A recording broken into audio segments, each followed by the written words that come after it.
Alhamdulillahi Rabbil Alamin. Wassalatu wassalamu ala ashrafil anbiya'i wal mursalin Sayyidina wa nabiyyina Muhammadinir Ra'ufir Rahim. Qala al-muallifu rahimallahu ta'ala anhu wa nafa'ana bihi wa bi'ulumihi fid dharaini amin. Ila angal wa yuqalu, dan dikatakan ketika itu manusia yasuquhum, mengarahkan Allah kepada mereka bi ajma'ihim, dengan keseluruhan mereka para makhluk, ila ardil mahsyari, ke bumi yang dinamakan dengan bumi mahsyar. Mahsyar itu asal katanya hasyara, yaitu pengumpulan. Mahsyar yaitu tempat adanya perkumpulan di sana. Inda baitil muqaddasi, inda baitil maqdisi fi ardin, itu berada di satu tempat yang namanya Baitul Maqdis yang kita kenal itu, yang berada di bumi. Yuqalu, dikatakan as-sahiratu, as-sahiroh. Sahiro yaitu bumi yang penuh penjagaan. Ini sesuai dengan kama qala Allah Ta'ala, sebagaimana firman Allah Ta'ala, fa innama, maka hanya saja, hiya zajratun wahidah, itu adalah satu tempat yang satu. Fa idahum, maka jika mereka bisahiro ay fis sahiro, di tempat sahiroh tadi itu tempat penjagaan yang bertempat di Baitul Maqdis yang ada di bumi ini. Paham ini? Wa yuqalu, dan dikatakan innal khalaiqa, sesungguhnya para makhluk itu fi ursatil qiyamati, di dalam ursah. Ursah itu sesuatu yang lebar untuk pertanggungjawaban jawab. Asal katanya itu aroso. Aroso itu adalah sesuatu yang lapang, yang lebar. Yakununa, mereka tadi itu ada mi'atu wa ishrina soffan. Manusia ketika itu dibuat sof oleh Allah subhanahu wa ta'ala sampai 120 sof. 120 sof. Kemudian kullu soffin, setiap satu sofnya itu panjangnya arba'ina sanatan, seperti perjalanan 40 tahun. Jadi satu sof itu. Wa ardu kulli soffin, dan lebarnya tiap-tiap sof masiratu ishrina sanatan, seperti perjalanan 20 tahun. Jadi antara sof satu dengan sof yang lainnya itu jaraknya seperti perjalanan 40 tahun. Kemudian lebarnya sofnya itu seperti perjalanan 20 tahun. Wa yuqalu, dikatakan innal mu'minina, sesungguhnya orang-orang mukmin, minhum, dari mereka itu, salah satu sufufin, 3 sof. Orang mukmin di sana cuman 3 sof. Padahal tadi dikatakan berapa sof? 120 sof. Yang orang-orang mukmin cuma berada di 3 sof saja. Berarti sisanya 100 berapa? 17 sof ini. Wal baqi kufratun. Wal baqi kufratun, dan yang tersisa yaitu 117 sof tadi itu adalah orang-orang kafir. Paham ini? Semoga masuk di sana semuanya, amin. Di 3 sof. Ruwiya, diriwayatkan an Rasulillahi alaihissalam, dari Nabi sallallahu alaihi wasallam, inna ummati, sesungguhnya umatku itu ada mi'atu wa ishrina soffan, Ada 120 shaf. Ya. Wa hadza as-sahhu, dan ini pendapat yang paling sahih. Jadi ada khilaf. Kalau pendapat yang pertama menyatakan manusia semuanya di 120 shaf, 3 shaf orang mukmin, 117 shaf itu lainnya adalah orang-orang kafir. Jarak antara shaf yang pertama dan shaf yang kedua seperti perjalanan 40 tahun. Lebarnya satu shaf itu seperti perjalanan 20 tahun. Ini pendapat yang pertama. Pendapat yang kedua adalah pendapat yang paling sahih, yaitu Nabi menyatakan, inna ummati, sesungguhnya umatku itu mi'atun wa ishruna shafan, 120 shaf orang-orang mukmin. Sifatnya orang mukmin ketika dikumpulkan itu bagaimana? Ini sebetulnya berhubungan dengan pelajaran yang telah lalu. Wasifatul mu'minina, dan sifat orang-orang mukmin ketika itu baydul wujuh, putih wajah-wajahnya. Ghurrul muhajjaluna, diberikan tambahan dari bekas wudunya seperti perjalanan yang lalu. Wajah dipanjangkan lagi, diganti nanti cahaya, dipanjangkan ketika wudunya.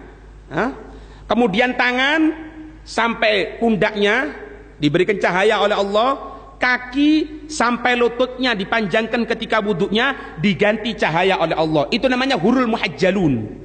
Hurul muhajjalun itu penambahan ketika wudu, yang mana penambahan tadi itu akan diganti cahaya nanti di hari kiamat. Itu batasnya. Kalau tangan sampai pundak, kalau kaki sampai lutut, kalau wajah sampai leher. Nah, kalau menggunakan seperti itu kan ada khilaf. Khilaf yang mengatakan bahwasannya tidak ada kesunahan untuk membasuh leher. Tapi Imam Ghazali menyatakan tetap ada kesunahan. Bahkan ada riwayat yang mengatakan bahwasannya barang siapa yang dia tadi itu berwudu kemudian membasuh leher, maka ketika itu salima minal ghal, selamat dari rantai. Naudzubillah min dzalik. Orang kafir itu, orang-orang ahli maksiat itu kalau nanti ditentukan sudah masuk neraka, maka tangannya diletakkan di pundaknya gini, dirantai dengan kakinya. Dengan kakinya. Makanya makruh kalau kita ini diam dalam keadaan meletakkan tangan di leher kita ini. Ini makruh hukumnya.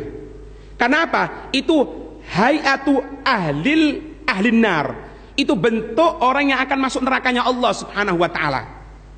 Nah, kalau ngelihat ada khilaf, ada yang mengatakan sunnah membasuh leher, ada yang mengatakan tidak ada, malahan ada pendapat yang lebih keras lagi mengatakan itu bid'ah, tidak ada. Itu. Tapi kalau kita menggunakan hurul muhajjalun ini, yaitu membasuh wajah ditambahi sampai puncaknya leher, keluar dari khilaf. Kita membasuh leher bukan khusus leher, tapi berbarengan dengan wajah dipanjangkan. Gitu. Faham ini?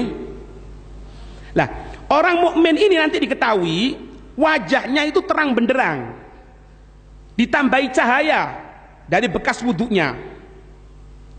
Wasifatul kafirina, sifatnya orang-orang kafir, annahum, sesungguhnya mereka tadi itu sawadul wujuh, sawad yaitu kehitam-hitaman wajah-wajah mereka, mukarraruna, asal kata garin, berbarengan. Mukarraruna, mereka itu berbarengan ma'asyayatin, bersama setan. Dalam firman Allah, Allah menyatakan apa? Wa may ya'shu an dzikrir rahmani nuqayyid lahu syaitanan fahuwalahu apa? Ya Quran ini tidak nyambung. Fahuwalahu qarin. Wa may ya'shu, dan barang siapa yang malas, aras-arasen, an dzikrir rahman, dari mengingat ar-Rahman Allah, ada khilaf. Ada yang mengatakan dzikir rahman itu apa? Salat. Ada yang mengatakan apa? Membaca Al-Quran. Ada yang mengatakan dia ini faham agama, cuma agama dibuat pemahaman tok, praktek tidak ada. Ya? Berarti mereka itu perlu diketahui bahwasannya orang-orang munafik itu bukan tidak sholat, hadirin. Orang munafik sholat, orang munafik juga baca Quran, tapi males. Kalau tidak sholat sama sekali, bukan munafik, apa? Kafir. Paham ini? Jadi, na'udzubillah min dzalik, lihat diri kita. Kita orang sholat bagaimana? Kalau sholat kita ini males, na'udzubillah min dzalik, bisa termasuk itu loh ya. Wa may ya'shu an dzikrir rahman. Barang siapa yang yash itu apa sih? Bahasanya Jawa itu aras-arasan gitu loh, Pak. Ya moco ndak moco, ninggalkan ya ndak ninggalkan. Sehingga bacanya itu ya wes, mungkin dengan tangan kiri, mungkin baca berhenti, ngomong lagi, lanjutkan baca lagi, ngomong lagi, lanjutkan baca lagi. Itu yash namanya. Ada juga pendapat yang kedua, malas sholat. Bukan tidak sholat. Kalau tidak sholat jelas, kalau tidak sholat itu hukumnya kafir. Cuma ada khilaf di sini. Imam Syafi'i mengatakan kalau memang malesnya tidak sholat karena malas biasa, bukan ingkar, ya tetap dia dikatakan muslim, tapi dipenggal. Ya sama saja. Hukumnya hukum muslim, tapi dipenggal. Kalau Imam Ahmad menyatakan lebih berat lagi, mutlakon, pokoknya tidak sholat. Maleskah, ingkarkah, penggal, orang kafir. Selesai. Itu Imam Ahmad bin Hanbal. Nah, ini orang-orang munafik, mereka itu bukannya tidak sholat, Pak, sholat. Mungkin terawih dia ya terawih, tapi ya gitu cepet-cepetan. Kenapa? Aras-arasen.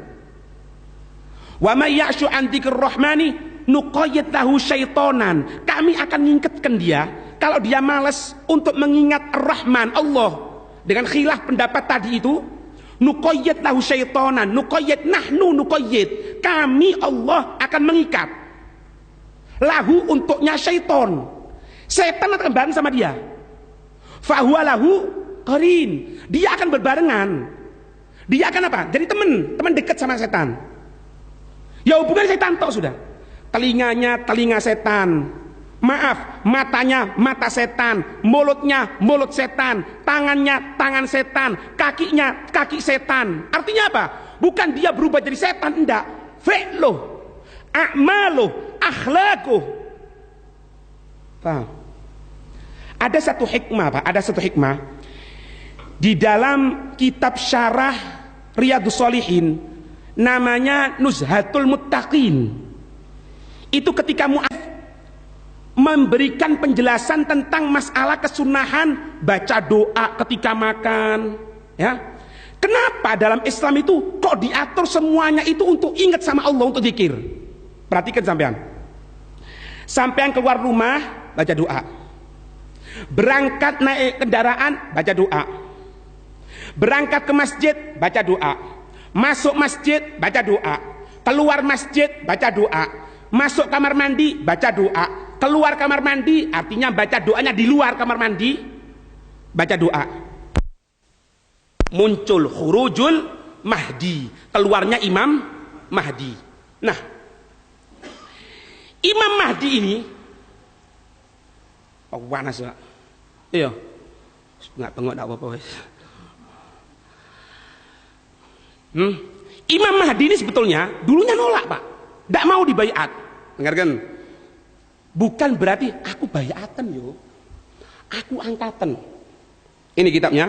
Yarfudu hadar rajulu ayyuqawidal ummahu, lakinnahu yattaru ila dzalika li'adami wujudi qaidin. Imam Mahdi ini nolak, Pak, tidak mau.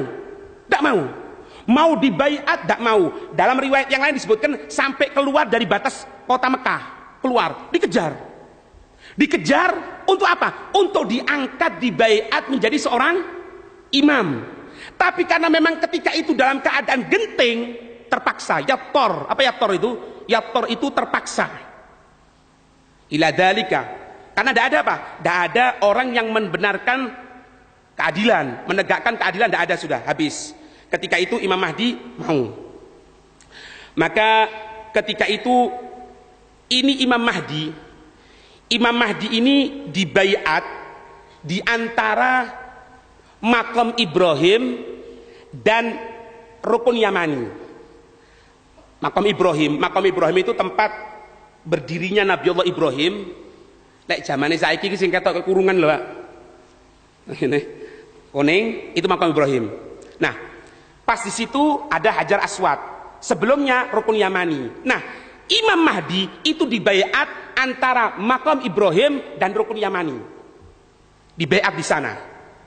Nah, ketika sudah terdengar adanya baiat, maka ketika itu banyak orang datang untuk berbarengan dengan Imam Mahdi. Di antaranya penduduk Syam, penduduk Irak, dan pasukan dari Yaman datang. Indonesia kena ono mereka.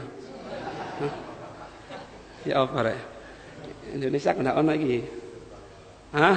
Delok bal-balan ya pinter sampean. Delok bal-balan, taruhan ya. Ngedupiti, andokan di apa iki? Daerah mana itu? Sumberjo, andokan. Iku ngono iku. Iya. Aku bingung Pak, Indonesia ndak ono iki apa Indonesia iki? Wa junudul Yaman, wa ahli Masr. Mesir ono, Yaman ono, Irak ono, Syam ono, Indonesia. Tapi alhamdulillah kita orang keturunan Yaman kok. Dan sampai alhamdulillah Wali Songo juga dari Yaman. Tak apa-apa wis melok titik, tak apa-apa lah. Tak melokno wis saken ya.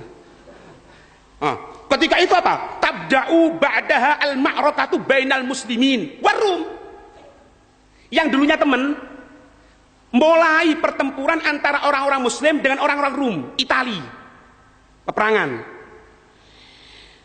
Maka terjadi peperangan, dengarkan, hatta yasilal muslimuna, sampai itu orang-orang muslim ila Konstantinopel, sampai merambat ke daerah Konstantinopel.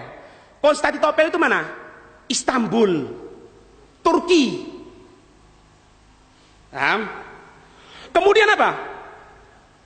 Sampai terjadi pertempuran, melebar lagi hatta yasilal jaishu ila Eropa. Ketika itu pasukan itu melebar sampai ke daerah Eropa. Ya.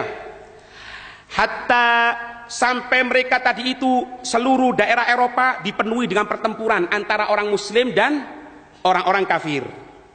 Ngerti? Nah, umat Islam ketika itu yaftatihunahu bitakbir wa tahlil.